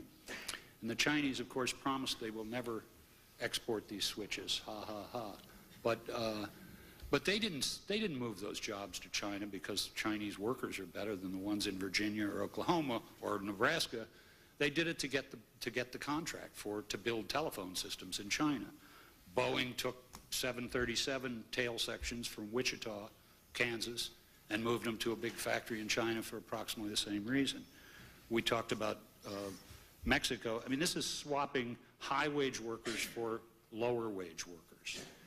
And that and the economic policies that Dave Smith talked about and a lot of other things have created, it's not that consumption is going down, it's that consumption isn't growing as fast as the productive capacity of industry worldwide.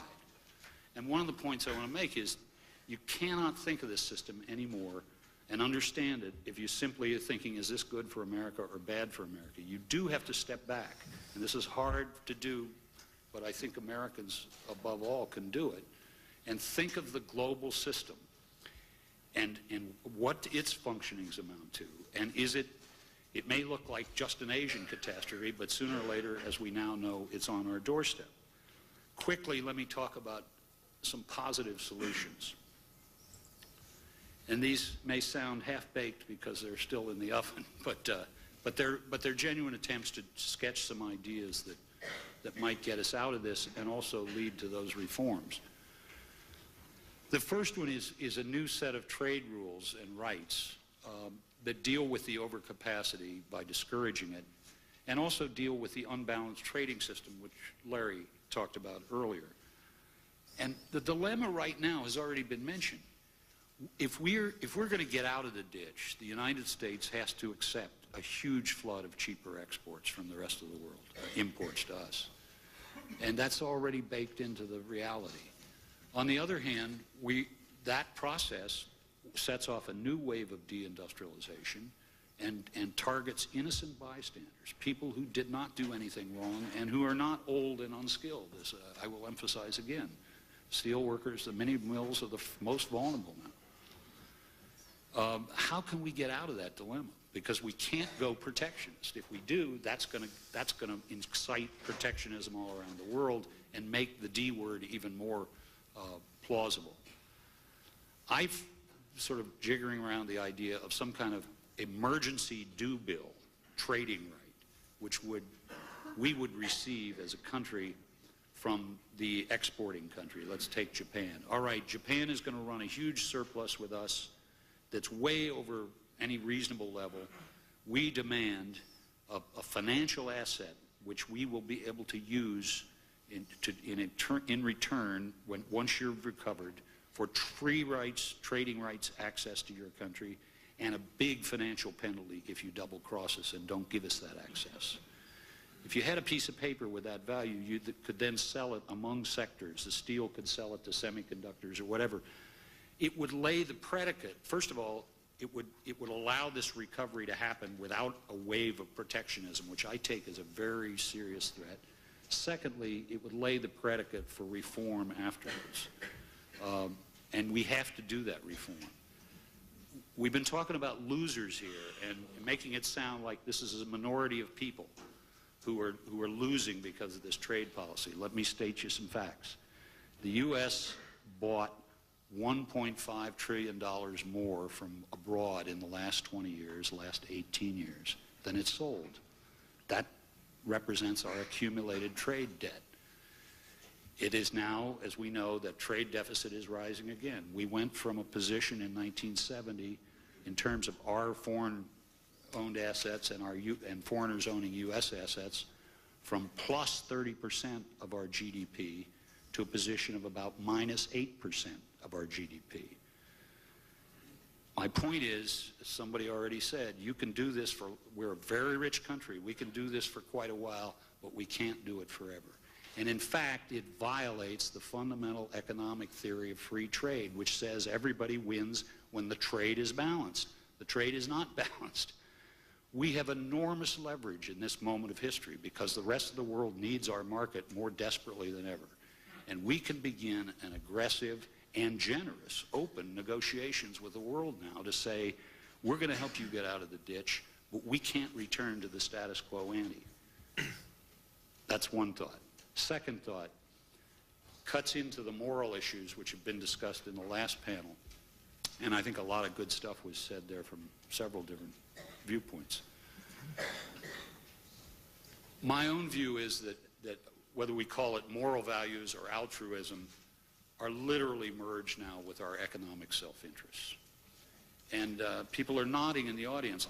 I actually think folks around this country, and I've talked to a lot of them, understand that better than the policy elites understand it, and certainly better than economists understand it. What I mean by that is, it is not, first of all, it is illogical and absurd to pretend, as the economic theory does, that capital movements and trade dollars are one function that you have to protect by law, and all human endeavors and values, whether it's labor or the environment or social, just basic social values, are somehow extraneous to that process. Isn't that a very weird global society we're constructing, if you accept that? Let me give you one bloody story. I could tell you dozens of them. I was in Bangkok to see the site of the worst industrial fire in history. It occurred in 1993 in a toy factory. We're not talking sweatshops here. This was a factory with 3,000 workers. Something like 190 of them died in the fire, and another 500 were severely injured. Almost all of them women, some as young as 14 years old. The factory had none of the basic, most elemental manufacturing safeguards like wide enough staircases so workers could get out, like fire drills, like fire extinguishers, sprinklers, etc. Nothing tricky here.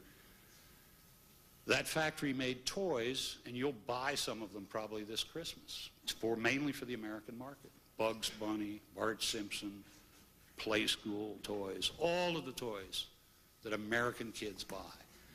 Now, if you want a moral conflict, there's one for you. Do we have any connection to those young workers who died, to the conditions with which they work? I think we do. We buy the stuff they make. And does it violate free trade for us to insist on just the basic minimum elements of decency? That is, decent working conditions? If it does, then I'm against free trade. That one seems so obvious to me. I don't know why it doesn't become law. Secondly, the economic self-interest is embedded in wages. I talked about overcapacity. Has lots of causes, but one of the fundamental ones is that this system, along with the governing economic policies, suppresses wage incomes on both ends, albeit in different ways.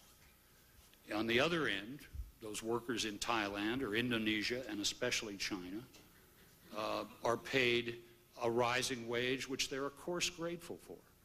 But the productivity value, the real value of their production, is going up much faster. They are frequently, not always, but regularly kept from contracting and organizing themselves to demand higher wages. It's not complicated. Free speech, freedom of assembly, and the right to contract for what you have of value. It's not a complicated principle. I'm sorry. I'm sorry. I got rolling, and I apologize for that. But I think there is a way to synthesize all this. But it starts with the recognition that A, this system is in deep trouble, and B, we have to discard this fiction that governments and societies have nothing to say about the trading system. We've got to step up on both of those. Sorry. Frank, you want to go next? Sure. Some of you may be wondering, what's a guy in the mortgage business doing on a free trade panel? And I had to think about that myself when the senator asked me to participate, but actually the very direct connection, let me explain it. We've been talking a lot about trade, but almost all about the trade in manufacturers, and not at all about trade in capital, which is one of the largest forms of trade and probably one of the most efficient and effective forms of trade. Let me explain why free trade in capital is a great generator of the middle class. This year in Nebraska, Fannie Mae, which finances about 25% of the homes in America, will provide about $1.8 billion of financing to Nebraskans to either purchase a new home or to refinance their old mortgage, saving themselves substantial funds every month. That will assist 20,000 families in Nebraska. And about 20% of the funds of that $1.8 billion will have come from our borrowing abroad. Our one company borrowing abroad, either directly by issuing our own debt or by packaging up these mortgages into things called mortgage-backed securities and selling them to non-U.S. residents, institutions, and even central banks. Home ownership, which has now hit the highest level in American history, is the single greatest generator of middle-class status in the United States. It is the way that most people generate wealth. More people have wealth in their home than in any stock portfolio. More wealth has been generated for the average family by taking out a 30-year fixed-rate mortgage, self-amortizing, and diligently paying it off over their lives so that when they are able to retire, they will find that in terms of relatively liquid wealth, it is in their home. It is not in investable assets. So this process of bringing funds from around the world to invest in housing for America is one of the benefits of having a relatively open trading system in capital. It's also the flip side of our trade deficit, because the dollars that we spend to buy products have to go somewhere. Foreigners don't simply take our dollars and say thank you and then put them in a safe and don't do anything with them. That's not a very good exchange from their standpoint. They have to find a way to put them to work. And being that they're dollars, they have to find a way to put them to work where someone will take dollars for what they want. And what they generally do is bring those dollars back into the dollar economy, very often directly back in the U.S. by buying either products or investing their dollars. Since they save more than they earn, they invest their dollars. One place they invest their dollars is in homes right here in Omaha. And we should keep that very clear as to how a direct function of the free trade system as it applies in capital. And you should be a little nervous when people say that they don't want to see the free movement of capital, because it's not simply capital moving in and out of Jakarta. It's capital moving in and out of Omaha. The role that we play in this function of moving money around the world and bringing it home to America is just an extension of a role that we were created to play years ago, which was, again, moving money simply within the United States, where there was capital in some parts of the United States and a shortage in others. Now, you may remember, in fact, you probably been watching the Christmas movies with A Wonderful Life, about the local SNL and how they helped to finance the homes in the small town. There were many days, and indeed some things that elected officials from Nebraska worked on for generations was how to move capital into capital-short areas like Nebraska, which didn't have the savings to be able to finance their own home ownership. And so we created mechanisms in the country to move money from areas where there were savings to areas where there are not. Well, now that movement can't just be moving it from California to Nebraska. We've got to move it from the Bank of the People's Republic of China to Nebraska. And they are a big investor in Fannie Mae securities which permit us to finance homes here. When we think about trade and the creation of the middle class, you can get involved in the great debate among economists. And I agree with what Bill was saying, that we have to not become a prisoner to only having policy discussions around things we can put numbers around, which is a great tendency, and economists have an advantage in those discussions because they can put a number on anything. We do have to talk about values, and we have to talk about the kinds of other things that are not easily reduced to dollars, and we have to find a way to do that. Now, the single best example I know of that has dealt with this issue of combining economics and values and politics and results in the creation of a strong and vibrant middle class is the common market that we generally know as the United States. 100 years ago, this same debate was going on. But the debate was not about whether we should have free trade with foreign countries. It was whether we should have free trade with other states. Any of you remember William Jennings Bryan? Remember free minting of silver? You know what that was about? That was about monetary policy, a debate as to whether we should inflate the currency so that those who were debtors, farmers, would have a chance to pay off their debts, or should you have hard currency, those who were the owners of debt saying, no, no, no, I don't want to be inflated out of my position. We have had this debate. We've been having this debate for a long time. And we reconciled that in this country and created the largest economy and the largest generator of the middle class because we have some fundamental things that have been embedded in our Constitution. Let me ask you two questions in the audience. Do you think that in Omaha, that the Omaha public schools should be able to say that of the beef that we're going to buy to serve in the Omaha public schools, we should be able to give a preference to beef that is sold by a Nebraska beef processor? How many of you think that's a fair thing to do, that beef from Nebraska should feed kids in Nebraska? Okay, we got a small group. Let me ask you a second question. How many of you think that if the police department in Omaha is going to buy cars, that they should be able to say, well, we ought to be able to give preference if the parts for the car are made in Nebraska, as opposed to a car where all the parts are made in another state? How many of you think that's a preference in the bidding for parts made in Nebraska? Now, a small group. Turns out both of those things are unconstitutional in the United States. Our Constitution actually took a free trade position on trade among the states. It said that one state could not create rules that give preference to your own state. No state is permitted to disadvantage another state and a business in another state simply because they're from another state. You can't tax them more. You can't give them a business preference. The Supreme Court has a whole line of cases around what's called the Commerce Clause, an inverse meaning of the Commerce Clause, which is something of an invention. But what it basically says is that only the Congress can establish the rules of commerce and that one state can't take that under themselves. This model has been dramatically successful in creating wealth and opportunity within the United States at a faster rate than any other place in the world. And it's a model that I think we should try to find an analogous form for internationally. It's not a model that's clean, because if you also look, people try to get around these rules. Well, we won't give them a complete preference, but we'll give them a couple of points, or we'll give them this, or we'll give them that. We work at it very hard. And it's not been easy, because there have been huge political fights back and forth. We've been talking about the question of moving jobs from the United States to Mexico.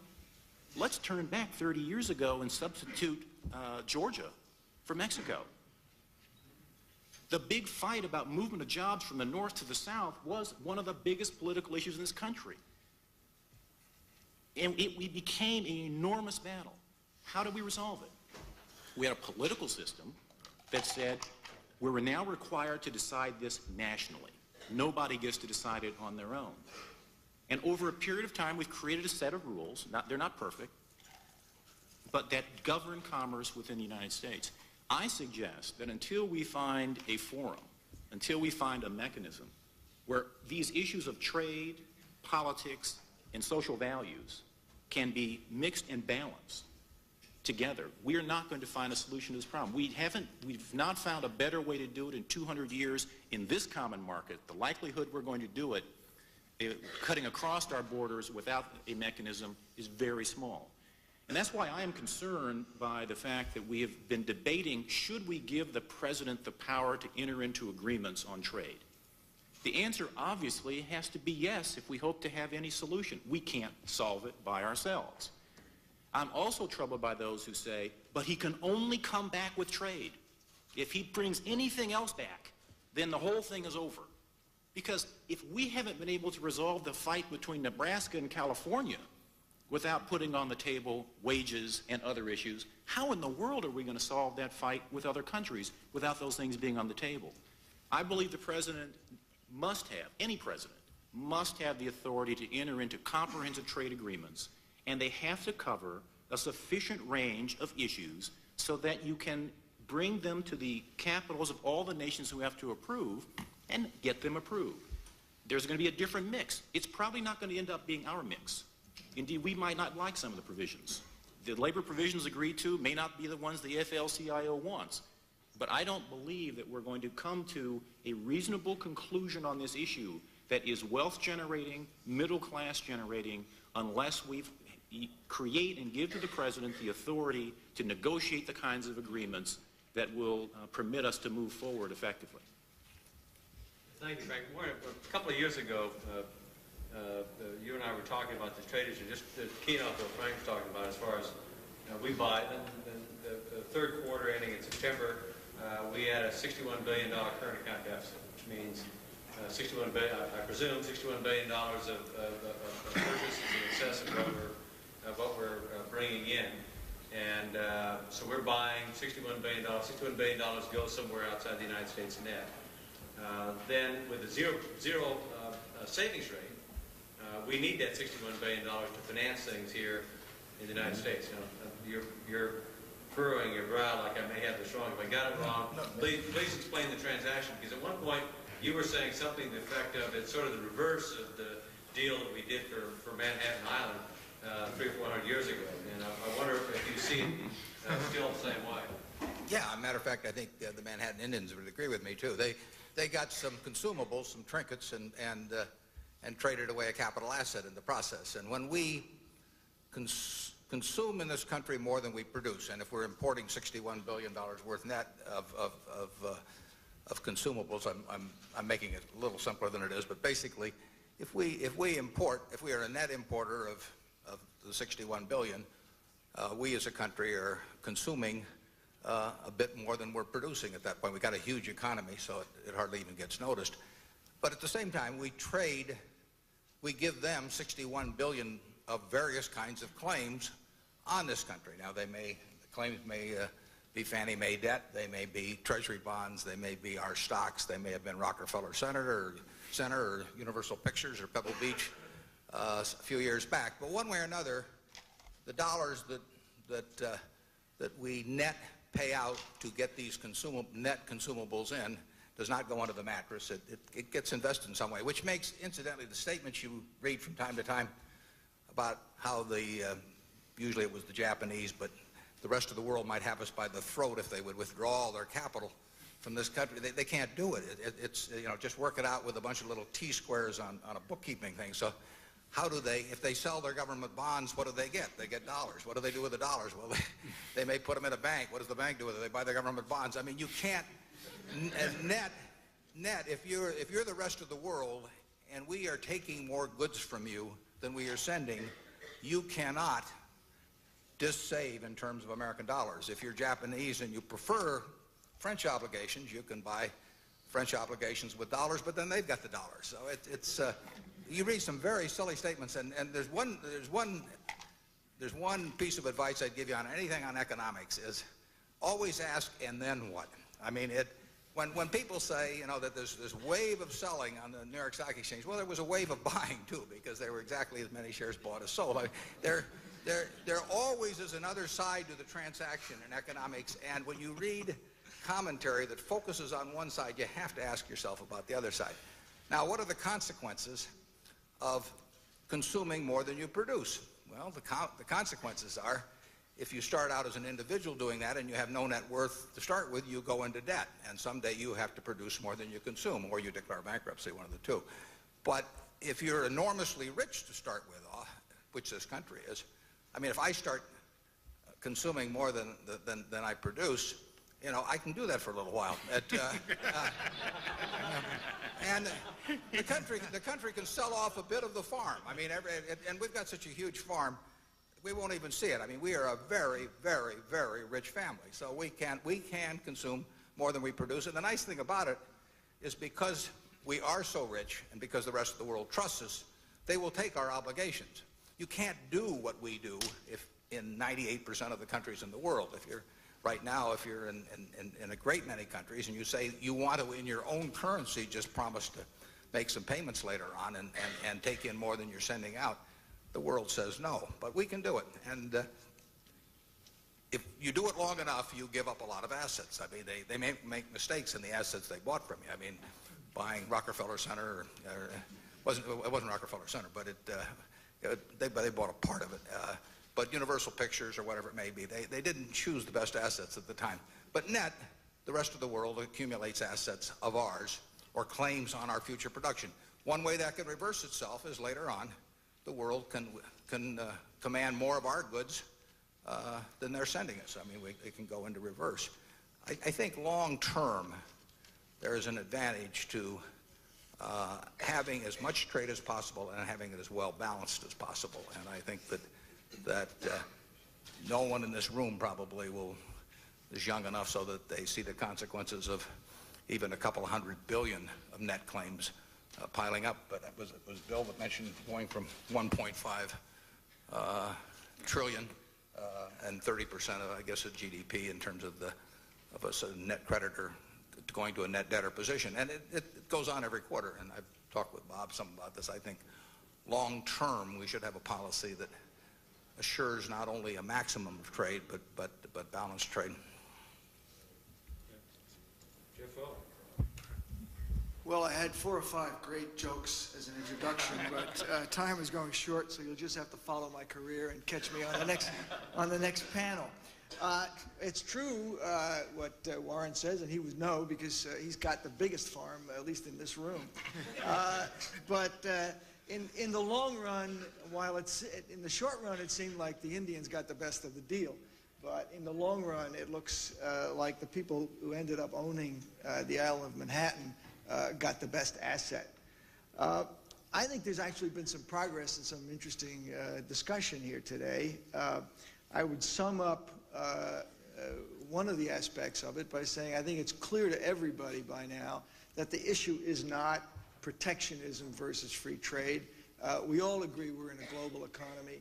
The question is, what are the rules?